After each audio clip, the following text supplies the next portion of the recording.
Matindi ang naging tugon ni Trump sa tinatawag ng kanyang mga kaalyado sa politika na panloob na paglaban sa gitna ng digmaan laban sa Iran.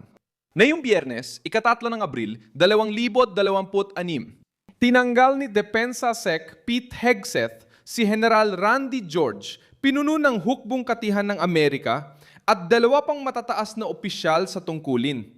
Sa isang hakbang na yumanig sa Pentagon sa pinakasensitibong panahon ng kampanyang militar.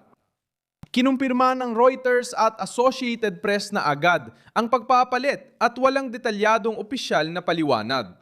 Maraming ulat ang nagsasabing maraming matataas na opisyal ng militar ng Amerika ang tutol sa panlupang pagsalakay ng Estados Unidos sa Iran. At maaaring ito ang nagpapaliwanag ng maraming bagay tungkol sa mga pagtanggal sa trabaho na ito.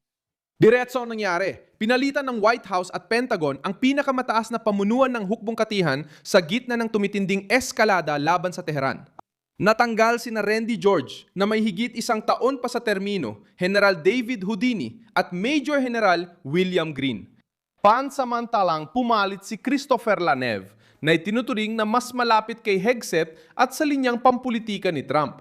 Yon ang ipinahihiwatig ng pagkakasunod-sunod ng mga pangyayari. Tinatanggal ng gobyerno ang mga pinunong militar sa gitna ng digmaan nang walang malinaw na paliwanag at inilalagay sa pangunahing pwesto ang isang commander na mas nakaayon sa kalihim ng depensa. Sa gitna ng digmaan, ang ganitong pagpapalit ay tila mensahe. Matindi ito. Sinumang hindi sumunod sa estratehiya ng White House ay maaaring matanggal. Ang sensitibong issue ay kung bakit mula noong Marso, sinasabi ng gobyerno na kaya nilang maabot ang layunin laban sa Iran nang hindi naglalagay ng tropa sa lupa. Hayagang sinabi yon ni Marco Rubio.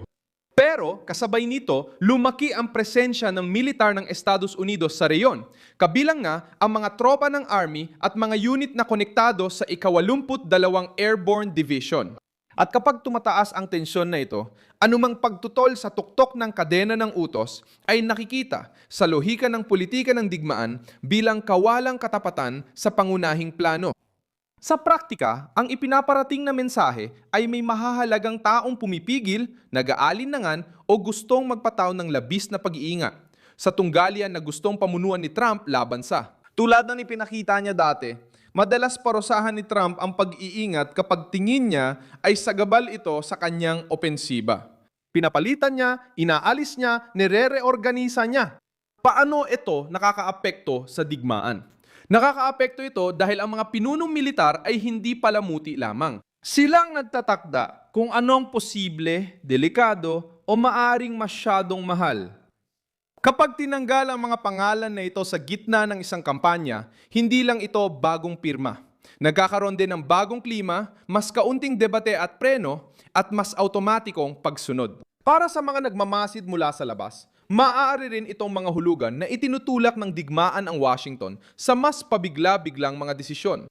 Mayroon ding lumalaking pinsala sa pandaigdigang ugnayan.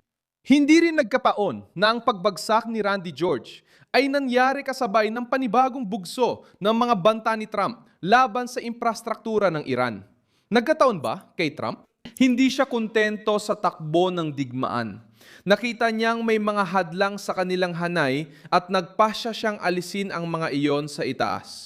Ang nangyari ay bigla ang pagbagsak ng mga pinunong militar. At bakit? Dahil gusto ng White House ng lubos na pagsunod sa isang digmaan na naging mas mapanganib, mas tensyonado at mas hindi mahulaan na may mga planong pagsalakay sa lupa na inihahanda at hayagang inilalagay bilang isa sa mga posibleng hakbang.